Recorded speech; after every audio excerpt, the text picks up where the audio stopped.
All right, so today's lesson deals with evaluating expressions using replacement values. So most of the time you're going to be given the replacement value, and sometimes you may have more than one variable. Sometimes you may just have one, like this example. They tell us that x equals 3, and we're trying to find the value. So first thing we need to do is rewrite the expression. And we know that when we have 1/3 times x to the second power, that's multiplication. So we can write a multiplication symbol in there when we're rewriting it. And then from here, we are just solving this expression using order of operations. So we don't have any parentheses or grouping symbols. So we would start first with our 3 to the second power. So then we would have 1/3 times 9 plus 2. Our next step would be to do the 1/3 times 9, and this is 9 over 1. So I'm doing 1/3 times 9 over 1. I see I can cross simplify. I can divide 3 into both 3 and 9. So 3 divided by 3 is 1. 9 divided by 3 is 3. And 1 times 3 is 3 over 1, or 3. And then my last step would be 3 plus 2, and that is 5. So when I evaluate this expression using the value of 3 for x, I end up with 5 as my value for the expression.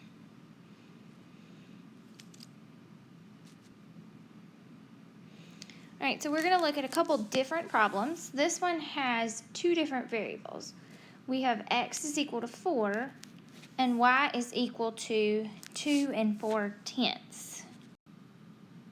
So again, I want to rewrite my expression, and when we have this 3x, that means 3 times x, so x is 4, so this is 3 times 4, plus 2y, which means 2 times y, so 2 times 2 4/10. So for this expression, I don't have any grouping symbols, I don't have any exponents, but I do have multiplication, and we can actually do both of these since they're separated by that addition symbol. So 3 times 4, 12, plus 2 times 2 4/10, and that's fine if you need to bring it over here to the side and work it out.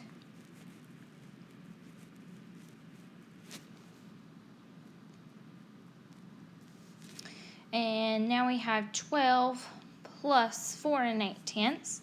So again, if you need to, that's fine. We can bring it over to the side. When we're adding, make sure we bring our decimal down into our answer. And the value of this expression, when we substitute in the values for x and y, would be 16 8/10. All right, next up we have this expression, and in this expression our variable is n, and it is equal to 1/2. So we have two places that we need to substitute n into this expression. And again, this 7n, this is going to mean 7 times 1/2, so we need to do some symbol to show that that's multiplication. It's not just 7 and 1/2. There's an operation in there. So in this one, we're starting using our order of operations, and we do have grouping symbols. So our first thing would be to start with 1/2 plus 3. So, right, and that's going to be 3 1/2.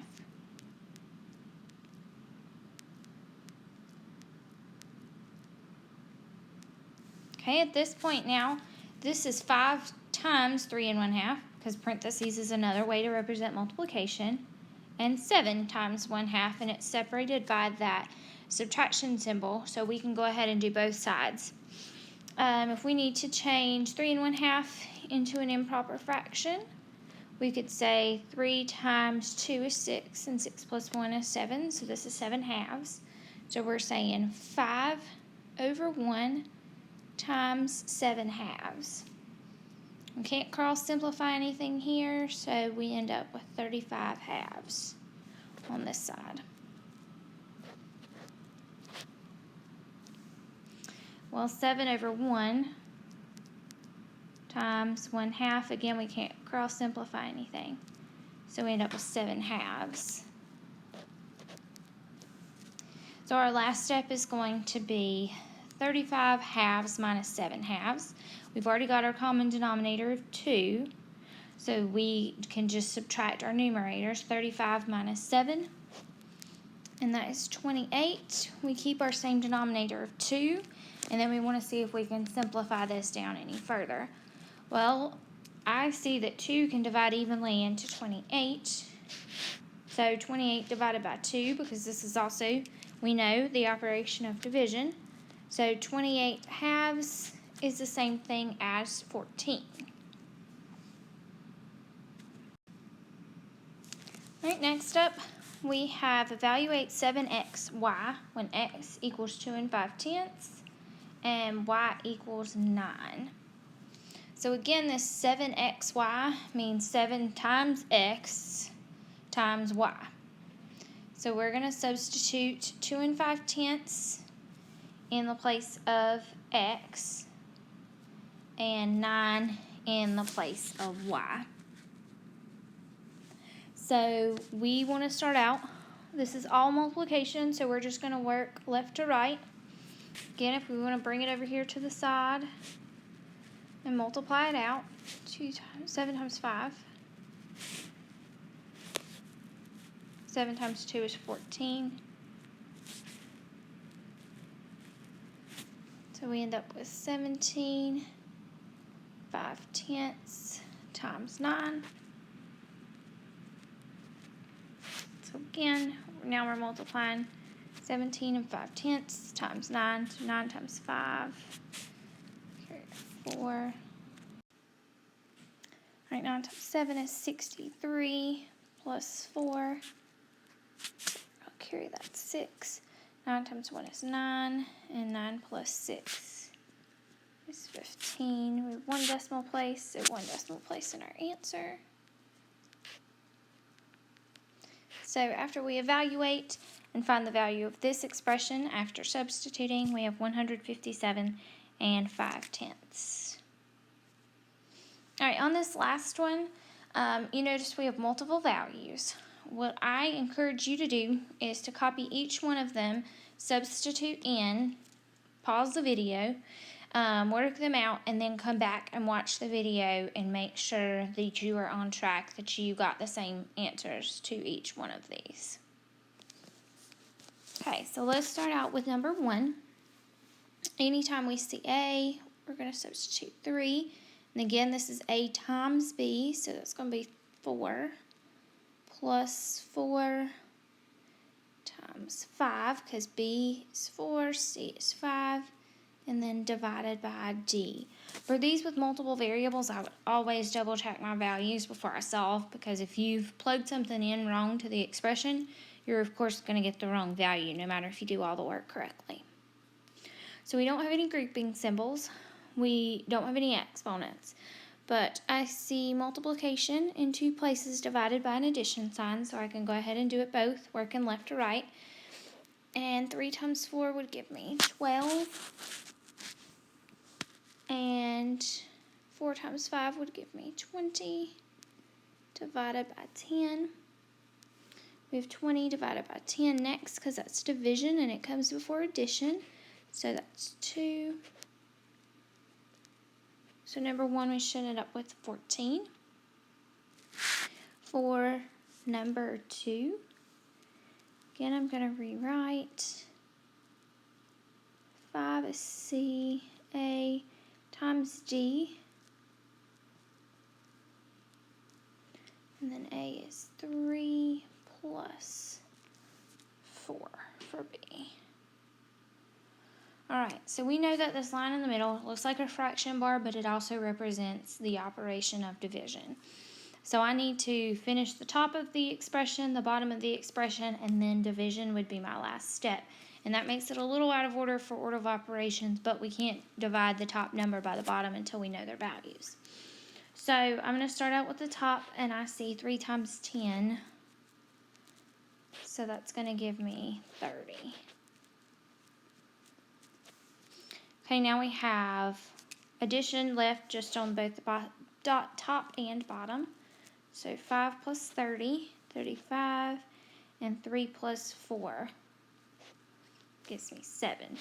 And 35 divided by 7 is going to give me 5 for the value of my expression. Alright, let's look at number 3.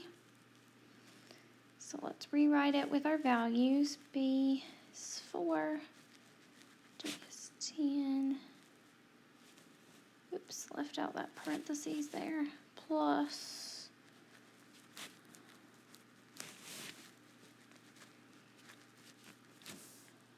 alright.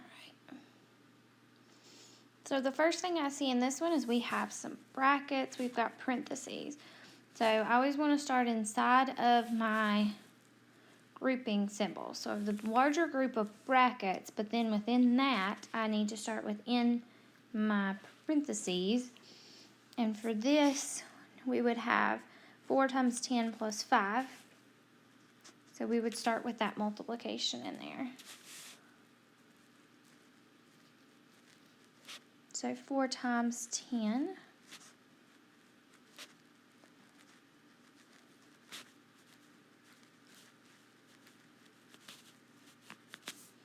Okay, we still are working within this parentheses because we want to get rid of them, so that's going to be our next step.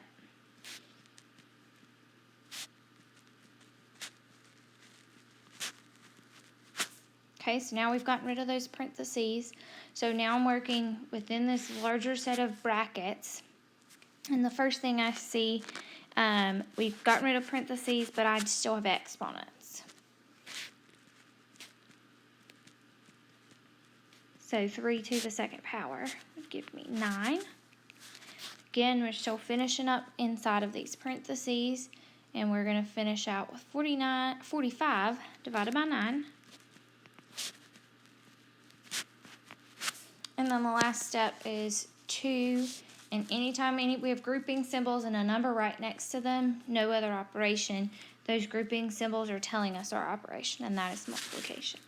So 2 times 5 would be 10.